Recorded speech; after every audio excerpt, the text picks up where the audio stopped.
nag-harvest na sila sa ilang basakan. So, nakaagimig nag-harvest, no? Nag-load sila.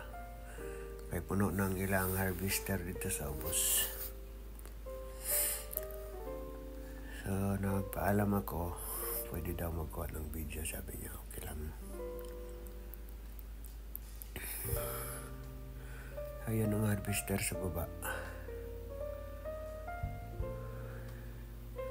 So, ikot tayo sa harap para makita natin yung harvester. Yan yung multicam nila. Diyan na nilalagay yung tapos ng palay. Galing. Yan, tapos na. Wala nang laman yung harvester. So, mag-harvest na naman yan siya.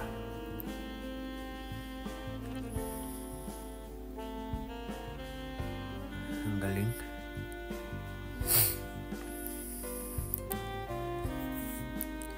Sana ganito sa atin para hindi naman mahirapan yung farmers natin mag-harvest ng palay.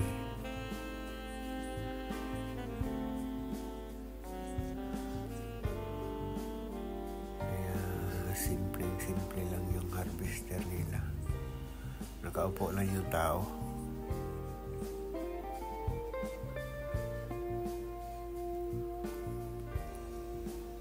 Tapos ang linis pa yung dinaanan niya. Konti na lang yung naiwan sa palay. So parang nasiparit yung bunga saka yung puno.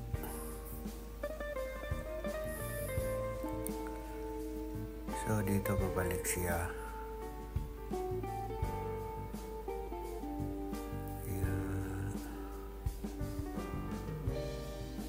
Sa malayo lang.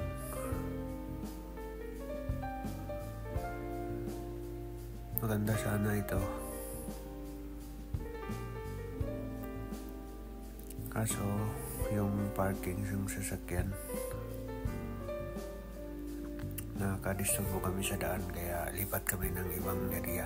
Kasi doon sa unahan may nag-harvest kasi doon. Kaya lipat na lang kami doon. Ganito ring style. Yan, nandito na kami sa kabila. Kasi disturbo kasi doon sa daan. Baka may pulis na magdaan. Mahuli pa kami. Kaya dito rin nagpaalam kami kung magkuha kami ng video. Sabi nung matanda, okay lang daw. Ganyan dati sa amin pag mag-harvest. Pero ngayon, may harvester na rin. Pero ibang klase yung harvester. Hindi tulad na ganito na harvester.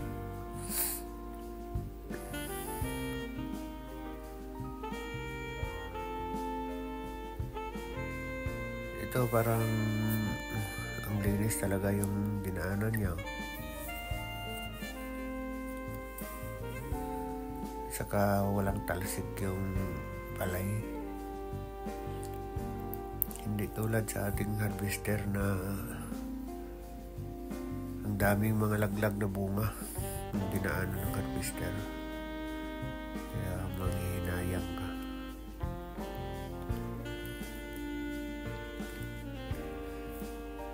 Ito parang pinutol niya muna bago niya itaas.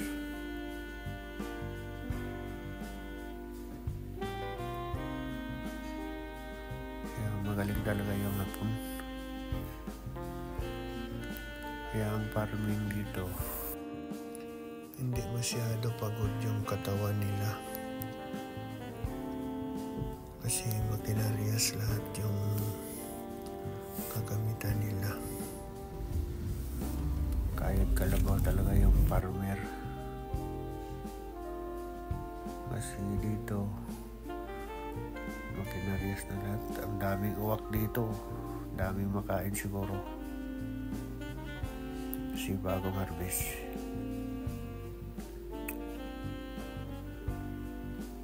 Yan, iba rin yung style niya. paatras. Baka hindi pwede mag-harvest ng pabalik kasi tumbay yung palay. Yun siguro ang dahilan.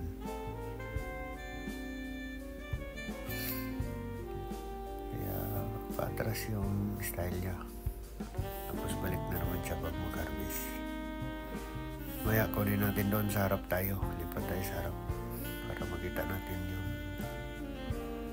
sistema sa pag-ano niya, putol. Pero hindi tayo makalapit kasi putik. Doon lang tayo sa daan.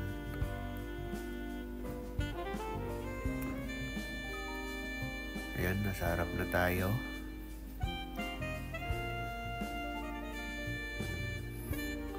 Ang linis. Saka simpleng ano lang pag harvest.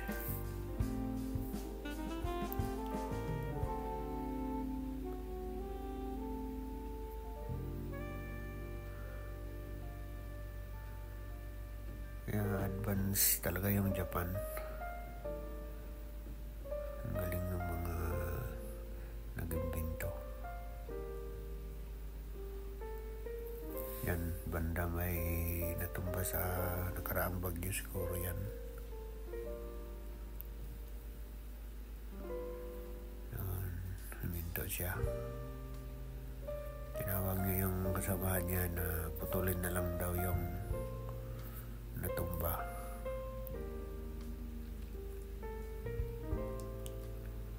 Siguro hindi na ma-harvest kasi nakadapa na talaga.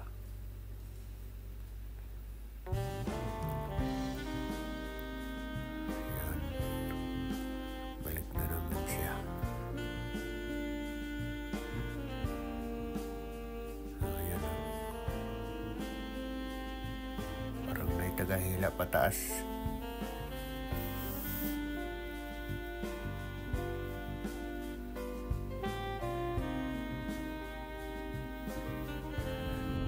Parang may combyor na umaakyat yung palay sa taas. Yan, diba? Galing talaga yung invento nila. Yan daw nasa loob. Mag-separate yung bunga tsaka yung puno. Galing.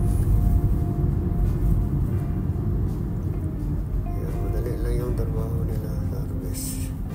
Hindi kasi malapitan.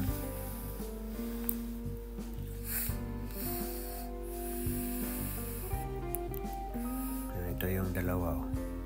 Nagputol yung nakadapa.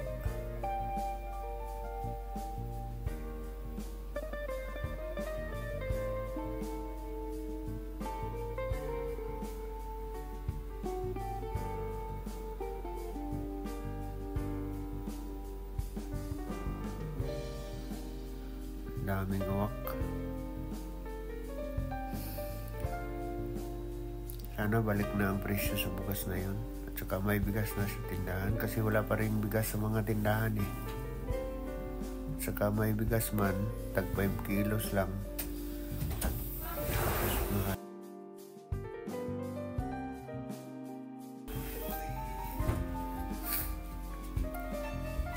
Kaya yung bigas ngayon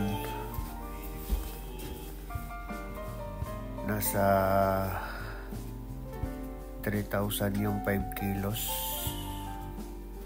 Dati kasi yung 10 kilos nasa 2,900 lang. Sana balik na yung presyo kasi nag-umpisa na silang mag-harvest. Kasi yung ibang lugar banda doon sa Nagoya, una yan kasi doon eh. Kaya sana babalik na yung presyo sa bigas para hindi naman tayo mahirapan.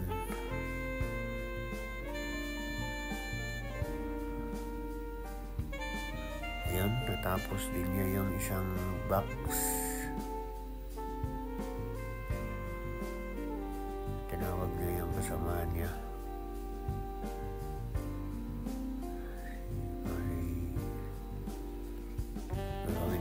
sila doon.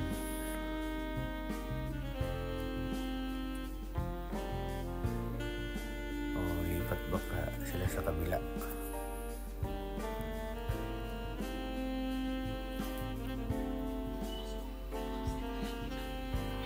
Ang galing talaga ng mga Hapon sa farming. Dali lang sa kanila.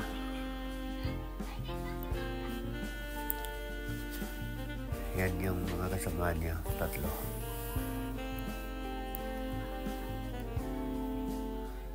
Matatanda na lahat farmer dito. Hindi ka makakita ng bata.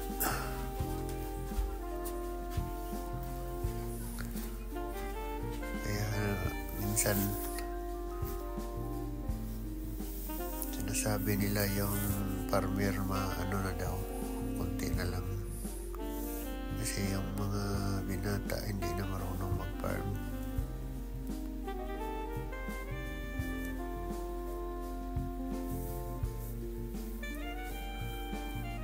Yan, naglinis na yung driver. Ayun pala, ano nila, pinutol nila yung nakadapa siguro yan. Galing.